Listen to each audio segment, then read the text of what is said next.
1200 ایسے کون سے ملازمین ہیں جو بغیر اشتہار کے بھرتی ہو چکے ہیں؟ کتنے سال ہو گئے؟ کس کے دور میں ہوں گے؟ میں ہوں افضل شاہ یوسف زئی اور آپ دیکھ رہے ہیں دی فرنٹیئر وائس۔ آج ایک اہم ایشو پر ہم بات کریں گے۔ اس وقت میرے ساتھ موجود ہے یاسر نذر جو سینئر صحافی ہے۔ یاسر صاحب یہ بتائیں کہ آپ جو پبلک اکاؤنٹ کمیٹی اجلاس میں ایک بہت مزے کی بات ہوئی کہ 1200 امپلائی ایسے ہے کہ وہ بغیر اشتہار کے بھرتی ہوئے۔ یہ ادارہ کون سا ہے اور کس نے بھرتی کیا؟ بہت شکریہ۔ جس طرح آپ بات کر رہے ہیں 1200 ملازمین کی، تو یہ سن کے آج ہمیں بھی حیرت ہوئی اور دکھ بھی ہوا کہ 1200 ملازمین، نہ کوئی اشتہار دیا گیا، نہ انٹرویو کیا گیا، نہ ٹیسٹ کیا گیا، نہ کوئی اس طرح کی ورکنگ کی گئی کہ ان لوگوں کا کیا کرائٹیریا ہے، کس میرٹ پہ ان کو بھرتی کرنا ہے۔ اب 1200 ملازمین KPT کراچی پورٹ ٹرسٹ جس کو ہم کہتے ہیں، یہ تمام پورٹ ٹرسٹ کا معاملات جتنے بھی ہیں کراچی کے، جتنے پورٹ کے معاملات ہیں، چاہے وہ جہازوں کی بندرگاہ سے روانگی ہے، آمد ہے، اس سے تمام معاملات سے یہ KPT کے جو اتھارٹی ہے یہ ڈیل کرتی ہے۔ ان کا باقاعدہ طور پہ ایک بورڈ ہے۔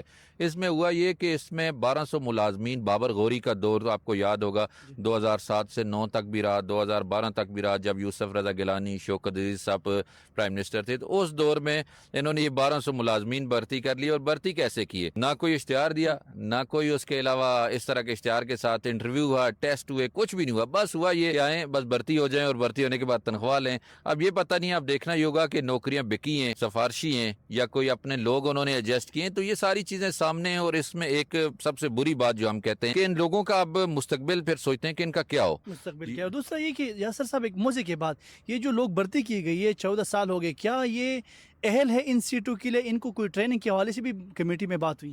دیکھیں، اب یہ ایسا سلسلہ ہے کہ بھرتی کرنے کے بعد یہ کہہ رہے ہیں کہ اب ان کا کیا کیا جائے۔ اب بھرتی کر کے 14 سال یہ سروس بھی کر چکے، نہ نکالنے کے نہ رکھنے کے۔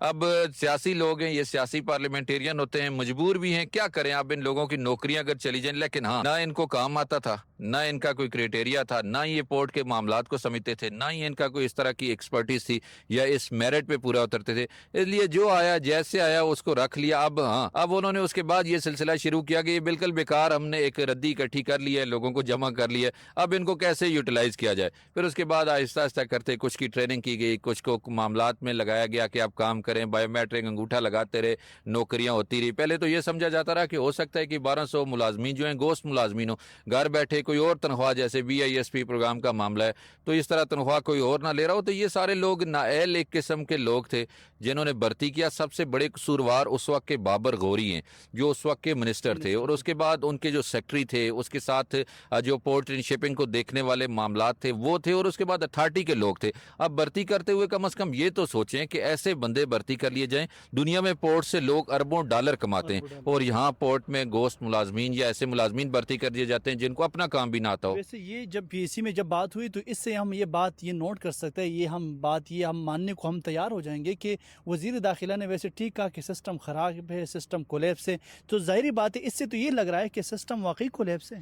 دیکھیں، سلیم مانڈی والا نے بھی اس میں بات کی، ہم بھی یہی سوچ رہے تھے کہ کیوں یہ سسٹم کہتے ہیں کولیپس کر گیا ہے، فیل ہو گیا ہے، ناکام ہو چکا ہے، اس میں اب جان ہی نہیں رہی ہے۔ تو یہ ساری چیزیں اب جس طرح آپ بات کریں تو واقعی یہی ہے کہ اب سسٹم میں اگر اس طرح کے آپ ملازمین بھرتی کریں گے، یہ تو ایک ادارے کی کہانی ہے، ایک کراچی پورٹ ٹرسٹ کی کہانی ہے۔ باقی آپ جس ادارے میں جائیں گے، جہاں جائیں گے، آپ کو ایسی چیزیں نظر آئیں گی کہ قومی خزانے، قومی پیسے، قومی میرٹ اور اس پورے سسٹم کے ساتھ جو کھلواڑ کیا گیا ہے، وہ بس سن کے دل جو ہے خون کے آنسو واقعی روتا ہے۔ اور روتا ہے اس لیے بھی ہے کہ یہ ہمارا آپ کا ٹیکس کا پیسہ ہے، جب جو ہے جس طرح بانٹتے پھریں، تقسیم کرتے پھریں، اور آپ ہم سب جو دنیا کے وہ لوگ جو میرٹ پہ کام کرنے کی امید رکھتے ہیں، چلتے ہیں، وہ اس سسٹم میں سارے خوار ہوتے پھریں۔ تو یہی بات ہو رہی تھی، اور محسن نقوی صاحب کی ایک بات سے اتفاق کرنا بھی چاہیے، اور کیا بھی ہم نے ہے۔ دیکھیں، واقعی سسٹم کولیپس کر گیا، اور انہی وجوہات کی بنیاد پہ کر گیا ہے کہ جب سیاستدان اداروں کو لوٹنے پہ آ جائیں، جب بیوروکریسی اداروں کو لوٹنے پہ آ جائے، ایسے گوشت ملازمین جیسے ہم کہہ سکتے ہیں، ناکارہ ملازمین آپ بٹھا دیں، تو پھر نہ اتھارٹی کوئی چلتی ہے۔ ہاں، ایک چیز اس میں بڑے مزے کی ہے، ایک وقت میں اسی پورٹ ٹرسٹ کا جو پروفٹ تھا وہ تقریباً 45 ارب تھا، اب کام ہو کے 40 ارب تک آیا، 40 سے ہوتے ہوتے اب 8 ارب تک آ گئے۔ تو یہی اداروں کی تباہی ہوتی ہے، اور تباہی کیوں نہ ہو جب اس طرح کے ملازمین آپ نوازیں گے، اور میڈیکل چیزیں پتہ نہیں کیا کیا نوازشیں آپ۔ PSC سے یہ بات ہمیں معلوم ہوا کہ